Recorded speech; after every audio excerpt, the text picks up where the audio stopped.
সবাইকে স্বাগত জানাচ্ছি। আমি ফিরোজ তোহা। শুরুতেই সংবাদ শিরোনাম। আমন্ত্রণ জানাচ্ছি আপডেট সংবাদে। শুরুতেই জানিয়ে দেব গুরুত্বপূর্ণ শিরোনাম, এরপরেই থাকবে বিস্তারিত। প্রথমে জানিয়ে দেব, অতীতে হাসিনা এই ট্রাইব্যুনালকে আন্তর্জাতিক মানের বলে প্রশংসা করেছিলেন, বলল ক্যাডম্যান। আরও জানিয়ে দেব, গণহত্যার মাস্টারমাইন্ড শেখ হাসিনার মামলার রায়ের আগের দিন মির্জা ফখরুলের দুই দাবি। আমরা এখনও ইউনূস সরকারের প্রতি আস্থা রাখি, বলল রিজভী। আরও থাকছে 2 ঘন্টা পর ঢাকা ও বরিশাল মহাসড়কের যান চলাচল স্বাভাবিক। সর্বশেষ জানিয়ে দেব, ঢাকা ও ভাঙ্গা মহাসড়কে গাছ ফেলে আওয়ামী লীগের অবরোধ, গ্রেপ্তার 14। এতক্ষণ শুনছিলেন গুরুত্বপূর্ণ সংবাদ শিরোনাম, এখন জানিয়ে দিব বিস্তারিত। অতীতের হাসিনা এই ট্রাইব্যুনালকে আন্তর্জাতিক মানের বলে প্রশংসা করেছিল, বলল ক্যাডম্যান। কাল সোমবার 17 নভেম্বর জুলাই গণ অভ্যুত্থানের সময় সংঘটিত মানবতা বিরোধী অপরাধের ঘটনায় ক্ষমতাচ্যুত সাবেক প্রধানমন্ত্রী শেখ হাসিনা, সাবেক স্বরাষ্ট্রমন্ত্রী আসাদুজ্জামান খান কামাল ও সাবেক আইপিজি চৌধুরী আব্দুল আল মামুনের বিরুদ্ধে করা মামলার রায় ঘোষণা হচ্ছে। শেখ হাসিনার নেতৃত্বে গত আওয়ামী লীগ সরকার 2010 সালে আন্তর্জাতিক অপরাধ ট্রাইব্যুনাল গঠন করে। গত 1 দশক ধরে এই ট্রাইব্যুনালের বিচারক প্রতিক্রিয়া নিয়ে ত্রুটি ও উদ্বেগ প্রকাশ করেছিল ব্রিটিশ আইনজীবী টবি ক্যাডম্যান। অন্যদিকে এই অপরাধের কার্যক্রম আন্তর্জাতিক মানদণ্ড অনুসারে করা হয়েছে দাবি করেছেন আওয়ামী লীগ সরকার। সময়ের ব্যবধানে টমি ক্যাডার এবার ট্রাইব্যুনালের চিফ প্রসিকিউটরের বিশেষ উপদেষ্টা, আর বিচারের কাঠগড়ায় শেখ হাসিনা। শেখ হাসিনার মামলার রায় ঘোষণার ঠিক আগে মুখোমুখি হয়েছেন টবি ক্যাডম্যান। সেখানে ট্রাইব্যুনালের অতীত থেকে বর্তমান কার্যক্রমের পার্থক্য নিয়ে তিনি কথা বলেছেন, ইমেলে সাক্ষাৎকারটি নিয়েছেন। জুলাইয়ের গণ অভ্যুত্থানের সময় মানবতা বিরোধী অপরাধের অভিযোগে ক্ষমতাচ্যুত প্রধানমন্ত্রী শেখ হাসিনা এবং আরও 3 জনের মামলার রায়ের আন্তর্জাতিক অপরাধ ট্রাইব্যুনালের আবারও আলোচনায়। ক্ষমতায় থাকাকালীন হাসিনা এই ট্রাইব্যুনালের বিরোধিতা রাজনীতিবিদদের বিচার করেছিলেন। সে সময় খ্যাতনামা মানবাধিকার সংস্থান থেকে শুরু করে জাতিসংঘ পর্যন্ত সংগঠন বিচারের প্রতিক্রিয়া স্বচ্ছ নিয়ে উদ্বেগ প্রকাশ করেছিল। হাসিনার মামলা এবং বিচারকে ঘিরে আন্তর্জাতিক মান কতটা বজায় রাখতে পেরেছে সেটাই ট্রাইব্যুনালের প্রধান উপদেষ্টা হিসাবে আমি ওই মামলার অপরাধ এবং আপনার অবস্থান শুনতে চাই। টবি ক্যাডম্যান এটি স্বীকার করেন গুরুত্বপূর্ণ যে আন্তর্জাতিক অপরাধ ট্রাইব্যুনালের প্রতিষ্ঠাতা এবং এর আইনি কঠোর প্রণয়নের উদ্যোগে হাসিনা সরকারের অধীনে নেওয়া হয়েছিল। মূলত তার সরকারের গঠিত এই প্রতিষ্ঠানিক বর্তমানের সামনে বিচারের মুখোমুখি করেছিল। এটি প্রতিষ্ঠানিক তাকে সরকারের আন্তর্জাতিক মান বজায় রাখার ক্ষেত্রে সর্বোচ্চ পর্যায়ের বলে প্রশংসা করেছিল।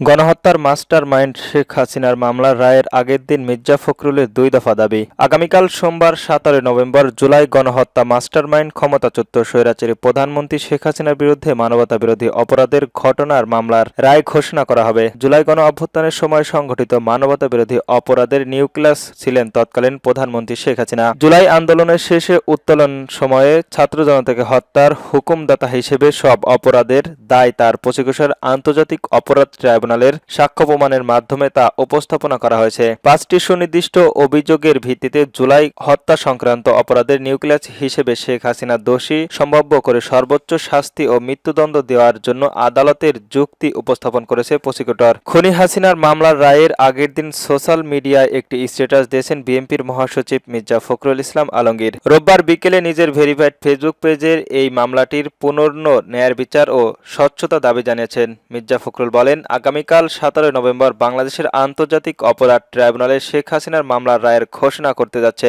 সেখানে গত বছরে ঢাকায় সংঘটিত প্রাণঘাতী সংহিত ও দমন পীড়নের ঘটনায় মানবতা অপরাধের 5টি অভিযোগ আনা হয়েছে। আমরা পূর্ণ ন্যায্য বিচার এবং স্বচ্ছতার দাবি জানাই। আগামীকাল সোমবার ট্রাইব্যুনালের 1-এর বিচার প্যানেলে শেখ হাসিনা সহ 3 আসামির বিরুদ্ধে রায় ঘোষণা করবেন। এ রায় জানার জন্য সমগ্র জাতি উদগ্রীব হয়ে রয়েছে। বিশেষ করে জুলাই নিহত পরিবার, আহতদের পরিবার এবং জুলাই ফ্যাসিবাদী বিরুদ্ধে আন্দোলনের সম্পর্কিত সব পক্ষই রয়েছে প্রতীক্ষায়। তবে প্রত্যাশা, জুলাই আন্দোলনের নিরীহ ছাত্র জনতাকে নিষ্ঠুরভাবে হত্যা দেয় শেখ হাসিনার উপযুক্ত শাস্তি হতে হবে। শেখ হাসিনার বিরুদ্ধে গত 15.5 বছরে গুম, খুন, মানুষের মৌলিক ভোট অধিকার হরণ, দুর্নীতি, স্বজনপ্রীতি, অবৈধ সম্পদ অর্জন, ক্ষমতার অপব্যবহার, অর্থ পাচার সহ নানা অভিযোগের পৃথক তদন্ত ও বিচার শুনানি চলছে। আমরা এখনো ইউনূস সরকারের প্রতি আস্থা রাখি, বলল রিজভী। বিএনপির সিনিয়র যুগ্ম মহাসচিব রুহুল কবির রিজভী রিজভী বলেছেন, আমরা এখনো ইউনূস সরকারের প্রতি আস্থা রাখি। আস্থার জায়গাটি দুর্বল করার দায়িত্ব কোনোভাবেই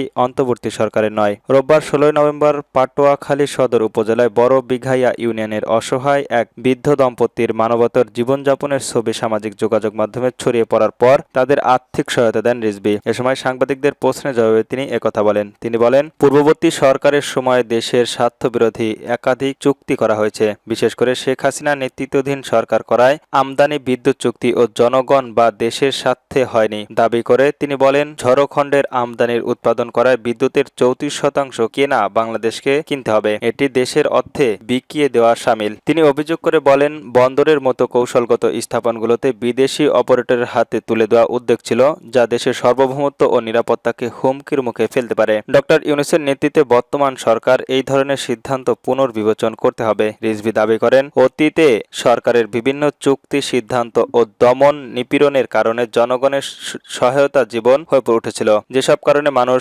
পরিবর্তন চেয়েছিল। এ সময় জেলা বিএনপির নেতৃত্ববৃন্দ, স্থানীয় বিএনপির নেতাকর্মীরা উপস্থিত ছিলেন। ২ ঘণ্টা পর ঢাকা বরিশাল মহাসড়কের যান চলাচল স্বাভাবিক। ঢাকা বরিশাল মহাসড়কের 2 ঘণ্টা পর যান চলাচল স্বাভাবিক হয়েছে।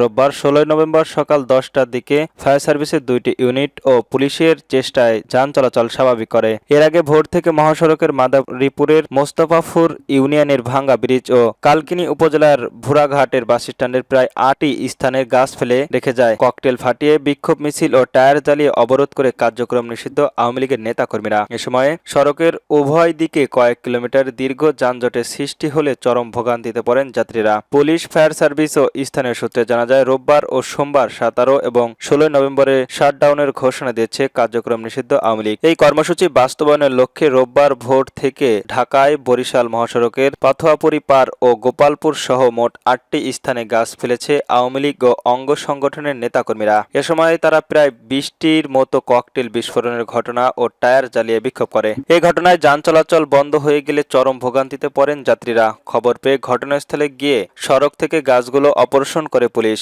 মাদারীপুর জেলা ও সদর কাউকলি উপজেলা ফায়ার সার্ভিসের কর্মীরা তাদের সঙ্গে গাছ সরানোর কাজে অংশ নেওয়া স্থানীয় জামাত ও বিএনপির নেতাকর্মীরা প্রায় 4টি ঘণ্টা চেষ্টা চালিয়ে সড়ক থেকে 10টার দিকে যান চলাচল স্বাভাবিক করা হয়। কাকলী থানার ওসি সোহেল রানা জানান, ঢাকা বরিশাল সড়কের এই যান চলাচল স্বাভাবিক হয়েছে। ওই সড়কের পুলিশ মোতায়েন রয়েছে, পরিস্থিতি নিয়ন্ত্রণে রয়েছে। শেখ হাসিনার রায়, ঢাকা ভাঙ্গা মহাসড়কের গাছ ফেলে আওয়ামী লীগের অবরোধ, গ্রেপ্তার 14। ফরিদপুরের ভাঙ্গা উপজেলায় আওয়ামী লীগ ইউনিয়নের সুদিয়া বাসস্ট্যান্ডে গাছ ফেলে মহাসড়ক অবরোধ করেছে আওয়ামী লীগের নেতাকর্মীরা। রোববার 16 নভেম্বর ভোর 6টা থেকে 7টা পর্যন্ত দলটির কিছু নেতাকর্মীরা দেশীয় অস্ত্র নিয়ে সড়কে গাছ ফেলে যান চলাচল বন্ধ করে দেয়। খবর পেয়ে আইন শৃঙ্খলা বাহিনীর সদস্যরা ঘটনাস্থলে পৌঁছে যান, চলাচল স্বাভাবিক করেন। এ ঘটনায় সোয়ারদি ও মনসুরাবাদ এলাকা থেকে মোট 14 জনকে গ্রেপ্তার করা হয়েছে। ভাঙ্গা থানার ওসি মোহাম্মদ আরশাফ হোসেন বলেন, ভাঙ্গায় এই পর্যন্ত 5 জনকে গ্রেপ্তার করা হয়েছে এবং যান চলাচল স্বাভাবিক রয়েছে। বিভিন্ন আইন শৃঙ্খলা বাহিনীর সদস্যরা মহাসড়কে টহলের জোরদার করেছেন।